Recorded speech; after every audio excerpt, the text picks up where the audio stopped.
이번엔 전략 플러스 시간입니다. 도움 말씀에 크래프트 테크놀로지스 오기석 에이펙 대표 연결돼 있습니다. 안녕하십니까?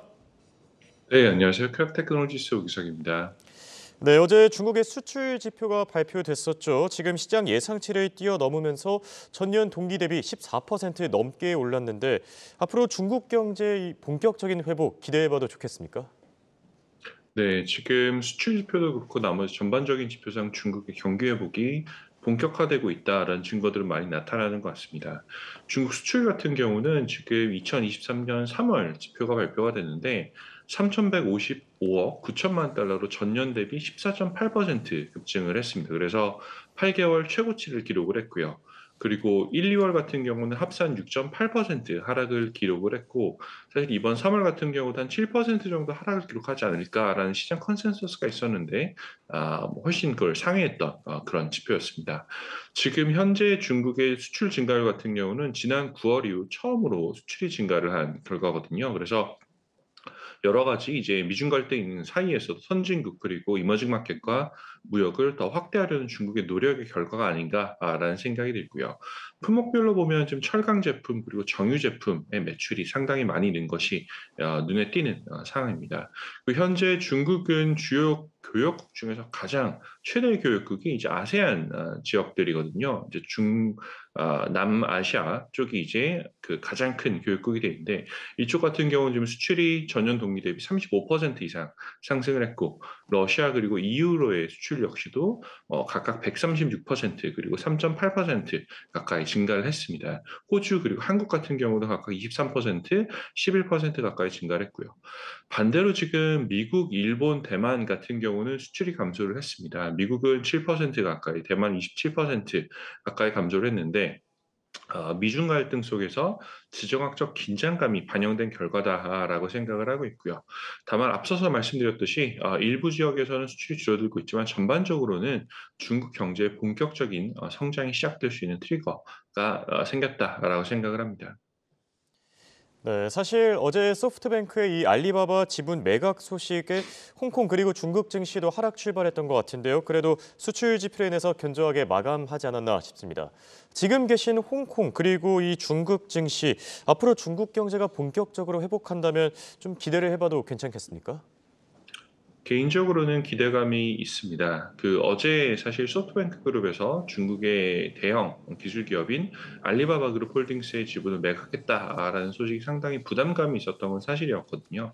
장 초반에 사실 알리바바 같은 경우 5% 가까이 하락을 했다가 그다음에 이제 낙폭을 지금 줄여가는 모습을 보이고 있는데 시장이 어떻게 보면 상당히 큰 악재죠. 이제 대형 대주주 지분이 매도 나오는 것 역시 그런 이제 물량 충격을 흡수할 정도로 시장의 체력이 상승했다라는 의미로 판단을 하고 있고요. 지금 현재 연초 이후 홍콩 시장 같은 경우는 미국 그리고 중국 본토 대비 성과가 사실 좀 부진한 모습을 보이고 있는 건 사실입니다. 지금 보시는 차트를 보시더라도 이제 S&P 500 같은 경우가 연초율 성과가 한 6% 가까이 나고 있고 항생 지수 같은 경우는 0% 언저리에 머무르고 있거든요. 다만 지금과 같은 중국 경제의 성장세 혹은 수출 증가 본격화된다라는 판단이 계속된다라고 하면 대형 기술주 위주 혹은 대형주 위주로 본격적인 반등세가 나올 수 있다라는 생각이 들고 있고요. 어, 국내 투자자분들도 사실 상당히 관심이 많은 이제 그런 지수이긴 한데 항생 테크 지수 같은 지수도 한번 참고해 보면 좋지 않을까라는 생각이 듭니다. 네, 대형 기술주 위주로 반등을 기대해봐도 좋다. 그렇다면 크래프트 테크놀로지스의 이 AI 모델은 현재 상황을 어떻게 보고 있습니까? 네. 저희 AI 모델 여러 가지가 있는데 그중에 중국 주식 관련한 이제 다이나믹 베타 전략이 지금 있거든요. 지금 파란색 선이 저희 AI 모델의 이제 성과 그리고 붉은 선이 이제 MSCI 차이나 중국 지수에 투자한 ETF의 성과라고 보시면 되는데 저희는 상승장을 다 노리는 게 아니라 AI의 시장 위험 예측 모델을 활용해서 중국 전략 내에서 안정적인 성과를 추구하는 이제 그런 모델을 가져가고 있습니다. 이 모델 같은 경우는 작년 6월까지는 상당히 방어적인 포트폴리오를 구축을 했거든요. 작년 6월 초 같은 경우는 주식 편입비를 그 전체 100%까지 가능한 수준에서 25%만 이제 주식시장에 투자하는 굉장히 이제 방어적인 전략을 이제 투자하고 있었었다가 올해 들어서는 2월 중순에 주식 편입비가 50%까지 늘었고요.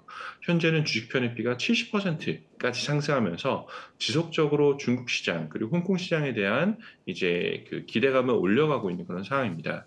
지금 저희 이 AI 모델에서 보는 주요 변수가 몇 가지가 있는데 두 가지만 이제 가장 중요한 걸 꼽자면 하나는 중국 소비자의 신뢰 지수를 중요한 변수로 꼽고 있고요.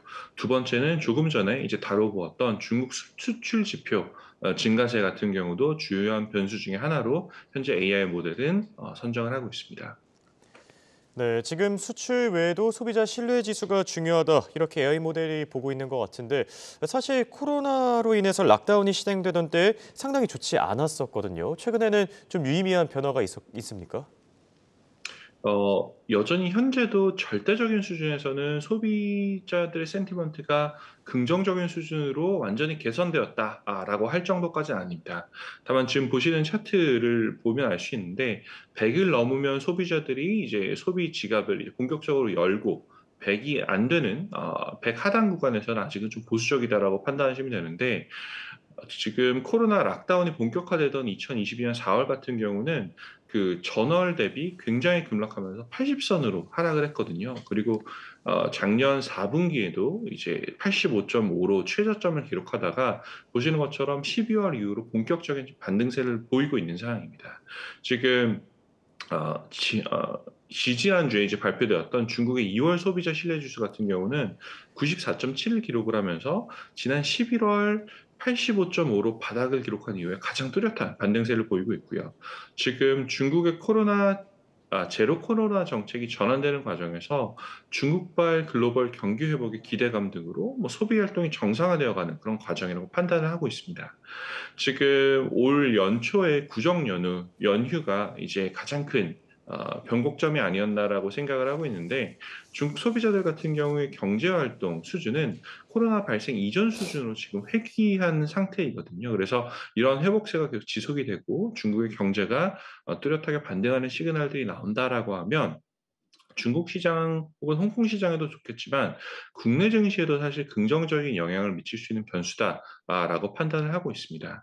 지금 중국 같은 경우는 우리 한국, 대한민국 무역의 25%를 차지하는 최대 무역국이거든요. 그래서 중국의 경기가 회복된다라는 건 이제 인접한 국가, 이웃 국가인 이제 한국에서도 중요한 이제 그 유의미한 이제 그 매크로 환경의 변화다라고 볼 수가 있을 것 같고요. 지금 미국 같은 경우는 여전히 여러 가지 시그널들이 나오고 있지만 경기 둔화 리스크가 실제하고 있다라고 이제 판단을 할 수 있을 것 같은데 최대 무역국인 중국의 산업 생산이 늘어나고 그리고 중국의 센티먼트가 회복된다라고 하는 거는 한국의 경기 그리고 기업 이익과 밀접한 상관관계를 가질 수밖에 없습니다. 특히 이제 중국 같은 경우도 예전에 수출 일변도에서 현재는 내수 시장의 중요성이 훨씬 더 많이 커지고 있는 그런 상황이거든요. 그렇게 되면 중국 소비 활동이 재차 상승세를 보이고 본격적인 회복세를 보이고 있다라는 거는 충분히 국내 증시에도 호재가 될 수 있다라는 생각을 하고 있습니다. 지금까지 홍콩에서 크래프트 테크놀리지스 오기석이었습니다.